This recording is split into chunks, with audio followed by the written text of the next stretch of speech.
in a letter written to me on the occasion of my ordination, my childhood rabbi, Max Hausen, gifted me a piece of advice I have followed each week of my rabbinate. Every sermon you preach, he instructed, must be a sermon you preach to yourself. His wisdom has guided me to this, the 36th high holiday season I have shared with this community. I know, I can't believe it either.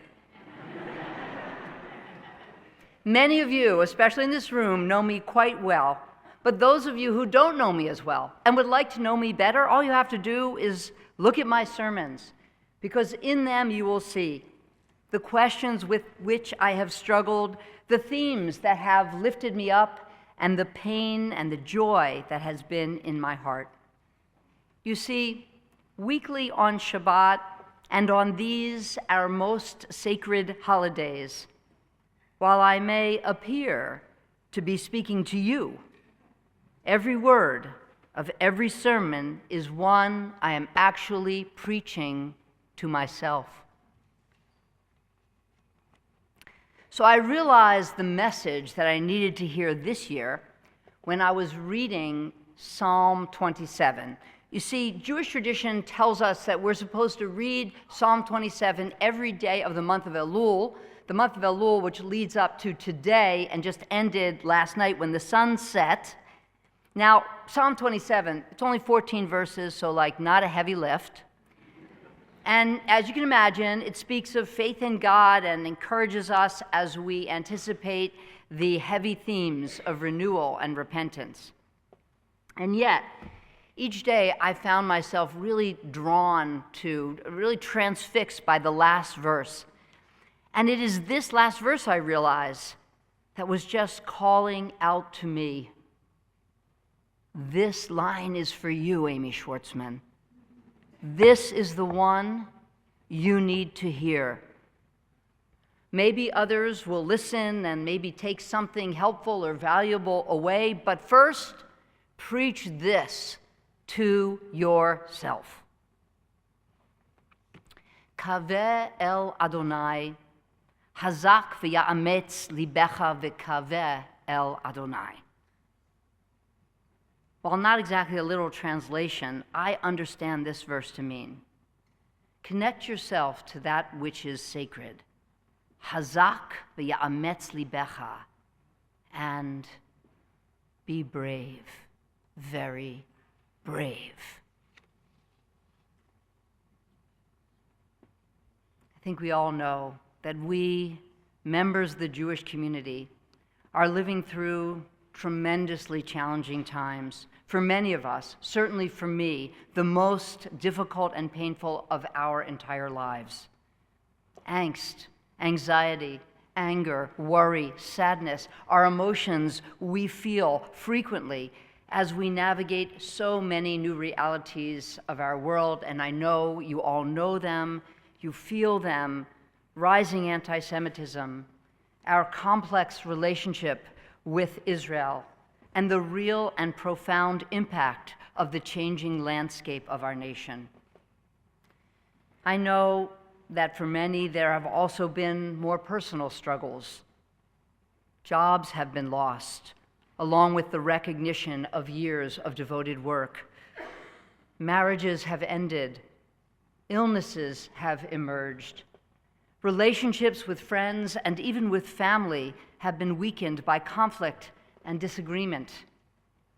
There certainly have been moments of joy and of success, but there is no doubt that these days they have just wrenched our hearts.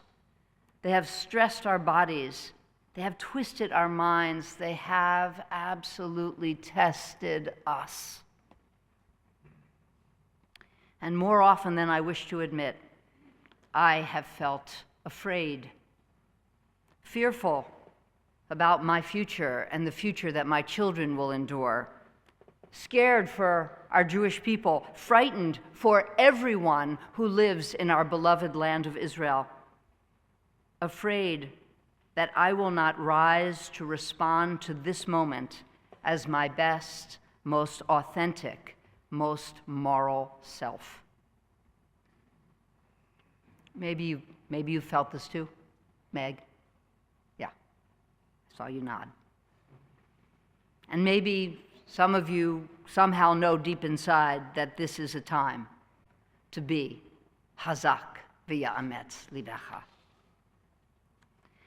For the next holy 10 days that we're going to share, through our liturgy and our music and the special atmosphere of our community and of this time, Jewish tradition, we all know this, it asks us, how might we be different, right? How can we be kinder? How can we be healthier, more thoughtful, more patient, more focused, more forgiving? And this year it's also asking us, what is the bravery that this moment demands of us? What is the bravery we need to realize, we need to actualize in our world? What is the bravery called for by our own personal and private lives? That's the question. For me, reading Hazak v'ya'ametz libecha day in and day out, it was mulling in my brain, and I came to think about how the Hebrew, these three little words, might really help illumine the theme, the question. How might this phrase help us be brave, very brave? In truth, most often we see this phrase translated actually not with the word bravery, those of you who know Hebrew, but rather with the word courage. Not bravery, courage, okay. Hazak v'ya'ametz libecha usually is translated as be strong and courageous. But courage and bravery, in my mind, are not actually exactly the same thing. And I believe that for a few moments, exploring the difference might give us a deeper understanding of what really is required of us. It certainly has caused me to look hard at my own bravery, as well as its absence at times.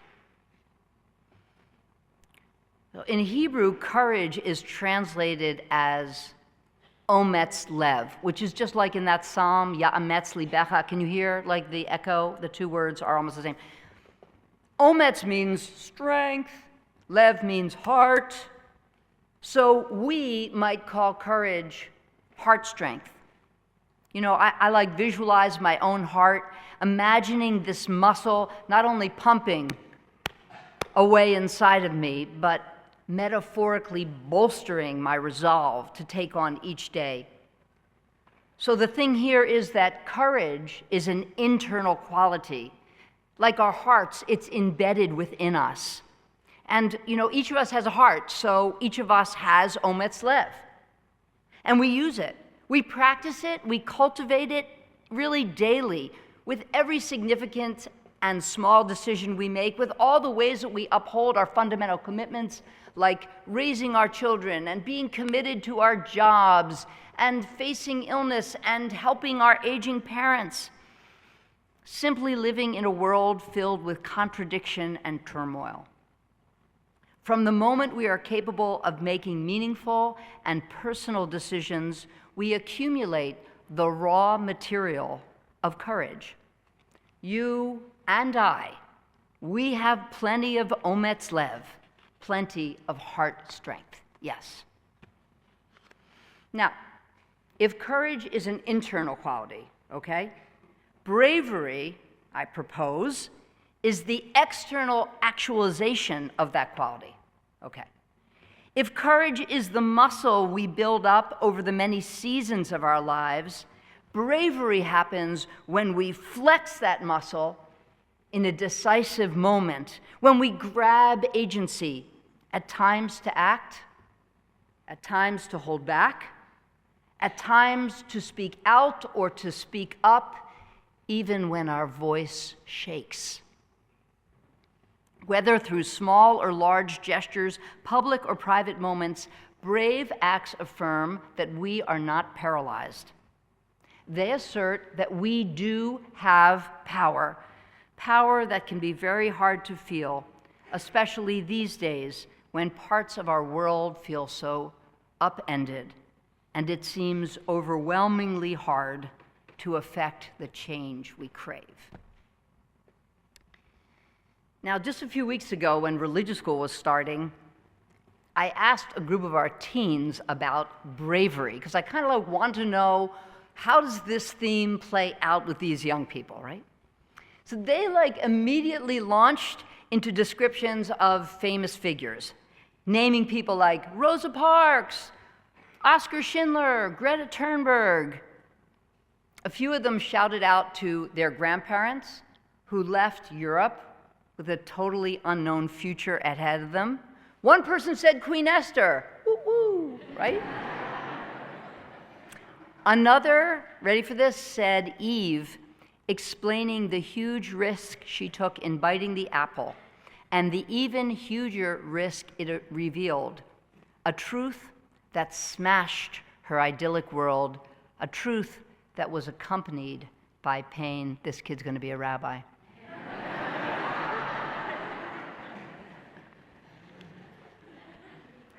Then they asked me about when I have been brave, and I should have seen that coming. Right? My earliest memory of bravery is from 6th grade. We had a bully in her class. Her name was Trina. And I remember on the last day of school, which was field day. Who remembers field day? Yes. She was being really mean to this boy whom I may have secretly liked. And in front of lots of kids, I called her out for what she was doing. I may have even used the B word. Well, she came at me, and this was the only physical fight I've ever had in my life. Really. And no surprise, I lost. But the experience changed me, and I learned I could stand up for someone else. And you know what? Our teens, immediately, they got this. They understood that our brave moments may not look like Martin Luther King's or Salman Rushdie's or Golda Meir's. The importance of a brave moment is not only determined by its impact on the outside world, it is also determined by what we learn about ourselves and our values and how that knowledge alters our lives.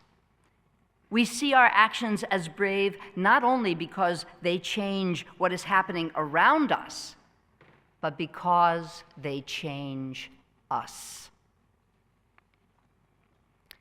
Then one teen asked me the next most obvious question. What took you so long to face Trina? Why did it take an entire year for you to be brave, very brave? Honestly, I can't really recall much of 6th grade, Mr. Hoffman's class. Although I imagine that at 12, I was pretty aware of the impact of having friends and being liked. I'd like to say that by the end, I was driven by my moral compass. But I'm sure that in truth, the delay related to, at least in part, a worry, a fear of being rejected by my classmates. Maybe by what our kids experience today, being judged or labeled, ghosted or canceled. And what about you? Can you recall a time when you missed a chance to step up, to intervene, to take an unpopular stand or risk being embarrassed or shunned? And what held you back? Do you still think about that moment? And do you ever try to change the ending of the story in your mind? Yeah, maybe. Fear is the most common and most insidious barrier to flexing our omets lev, our heart strength, in order to act bravely. Our brains, well, they have little tolerance for fear. They're actually hardwired to be risk averse. Their default mode is to keep us safe. But the brain doesn't know what the heart understands. That every time you take action in the presence of your fears, you reclaim the power that your fears have over you. More than that, psychologists believe that when we act, despite feeling scared, we actually develop physically new neural pathways that enable us to be more comfortable being uncomfortable. Confirmation from a psychologist? Yes, okay. In other words, we have the ability to train our brave. It turns out, you probably won't be surprised, I'm going to tell you this. It turns out that this idea has existed in Judaism for a long time. Rabbi Nachman of Bratslav, famous guy who lived in the 18th century, he is famous for a quote that captures this idea, and that quote turned into a very popular song some of you may know. It's called Gesher Tsar Me'od. It kind of goes like this. Kol haolam kulo, Gesher Tsar Me'od, Gesher Tsar Me'od, Gesher Tsar Me'od. Now, our kids know this song, and our kids love this song, and you know what? Our kids know what this song means. The text of the song says, the entire world is a narrow bridge. The important thing is not to be afraid. Essentially, when you face that scary moment, don't be frightened. But in truth, actually, the song misquotes Rabbi Nachman's original words. Instead of lo lefached klal, which is in the song, the original text writes it differently. It says lo lehitpached klal. Here, the verb to be afraid is actually written in the reflexive form. In the song, they put it in the simple form, don't be afraid. But the original text is different. It says, don't let yourself be overcome by fear. Fear is real, but don't let it paralyze you. Hazak v'ya'ametz libecha. Be brave, very brave. Right now, the world feels like a very narrow bridge to me. I know that the only way across, is to walk forward. I cannot let my fears overtake me. With clear eyes on this new year, I must listen to the sermon I need to hear and the question of this hour. What is the bravery that this moment demands of me? What is the bravery I need to realize in our world? What is the bravery called for by my own personal and private life? I have to listen to my own advice, to speak about the state of Israel, to support it and struggle with it, to try to explain it, to continuously affirm my own passionate, progressive, and troubled Zionism, to talk about my deep love for the land and its people, as well as my shame and my anger and my frustration with the actions of the current ruling government. All of this has demanded my bravery. Flexing my omets lev, I stand with many Israelis who protest a government that seems deaf to the calls for the return of the hostages and the end of the war above all aims. A government that seems deaf to the pain of innocent Palestinians living in the shadow of war and hunger. A government that distorts and misrepresents what I believe is the sacred, most moral voice of Judaism. And there is so much at stake. Not only the lives of the innocent, the hostages, the Palestinians, Israelis themselves, but also the idea of Israel itself, and the question of what will remain of the fragile vision of a liberal, albeit imperfect, democracy that once defined the country. I have had to consult my inner courageous heart and summon my brave to affirm how treasured Israel is to me, and also to explain how painful it is to love and to criticize, to hold close and to push away, and to mourn all at the same time. I know all of you live with this challenge too.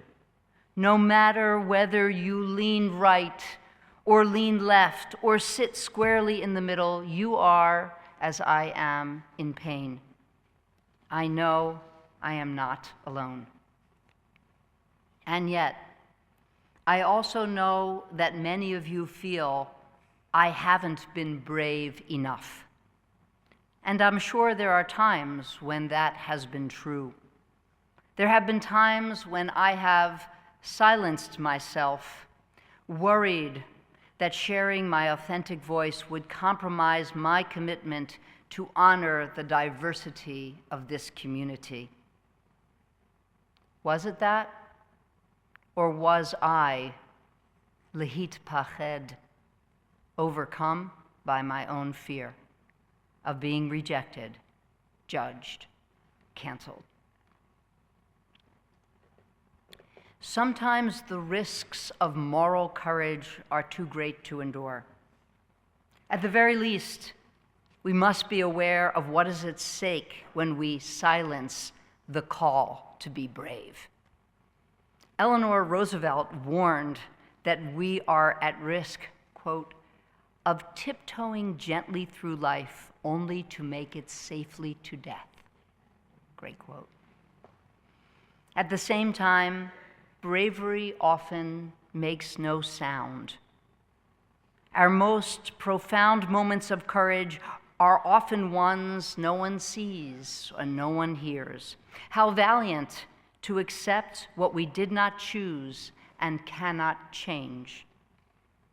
How many times have our most audacious decisions been not to act and not to go, but to stay, to make a lasting difference by tending our own small corner of the world, which may include a sacrifice of love, giving others stability, playing a supporting role, nurturing the hidden treasure of endurance and longevity.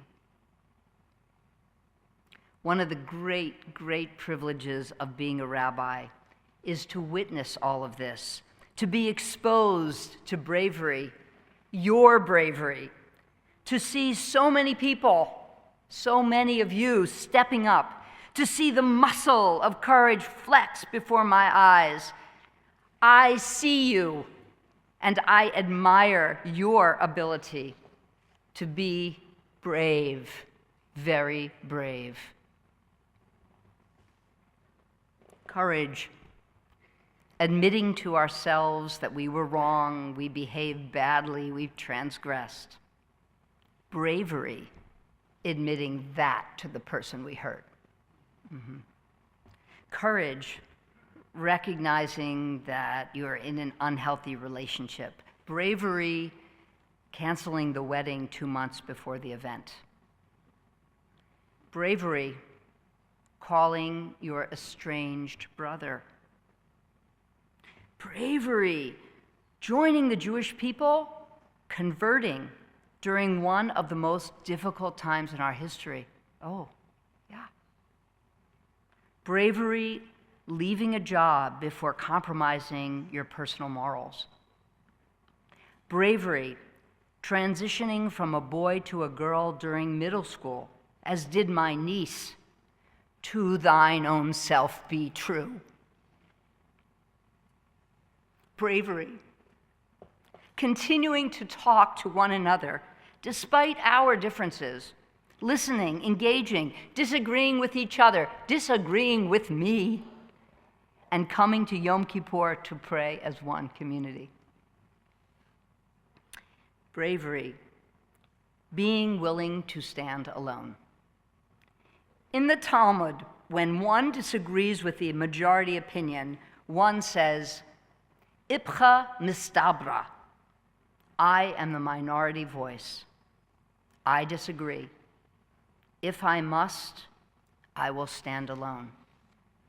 I will be brave, very brave. The practice of reading Psalm 27 throughout the month of Elul doesn't actually end now, even though Elul ended yesterday. The custom to read the psalm is actually to read it through Yom Kippur. For another 10 days, we affirm the bravery required of us to look honestly at ourselves, to commit to being better, to listen, to be curious, to accept, to apologize, to forgive, to change and change again, and to answer the question, where in this one and only precious life that God has given us do we need to be brave, very brave? All this I am preaching to myself. But I am strengthened by your presence here today, so thank you. Perhaps you will join me as together we breathe in courage and breathe out fear. Breathe in courage and grasp our moment to be brave. You know, a muscle gets stronger with every repetition. It grows when it struggles with a heavier lift. So breathe in courage and breathe out fear. Breathe in courage and embrace your brave, and then repeat and repeat and repeat all year long. Shana Tova.